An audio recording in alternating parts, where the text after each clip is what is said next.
وإنجاش لاو يهودا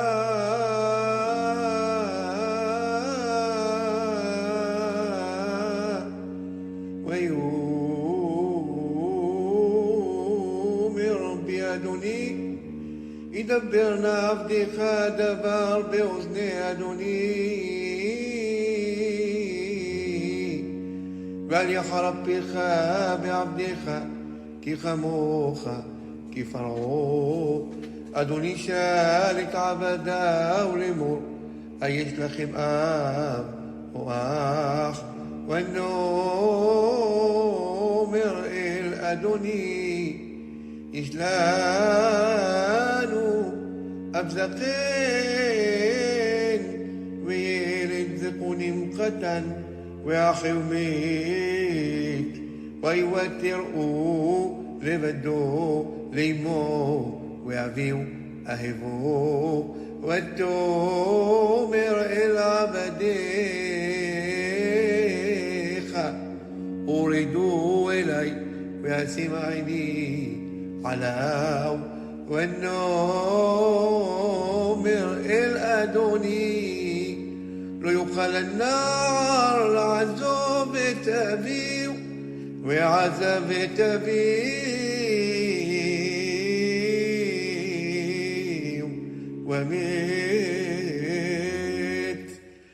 ותאמר אל עבדיך, אם לא ירד אחיכם הקטון איתכם, לא תוסיפון לראות פניי, ויהי עלינו אל עבדך אבי, ונגיד לו את דברי אדוני. ויאמר אבינו שובו שברו לנו מעט אוכל, ונאמר לא נוכל לרדת אם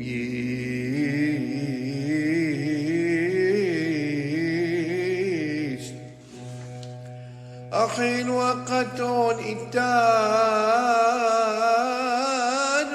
הרדנו, כי לא נוכל לראות פני האיש, ואחינו הקטון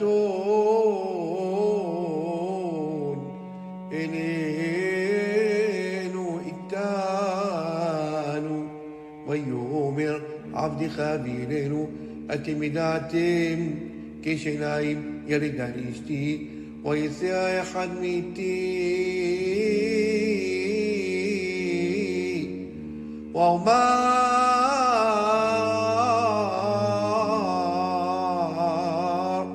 אך טרוף טורף, ולא ראיתי ועד הנה, ולקחתם גם את זה מעם פניי, וקרא וסון, והורדתם את צבתי ברעש שאולה. ועתה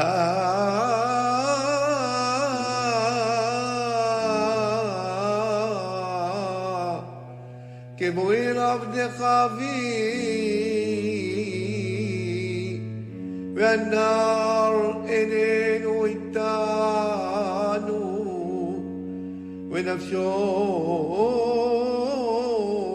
קשורה בנפשו.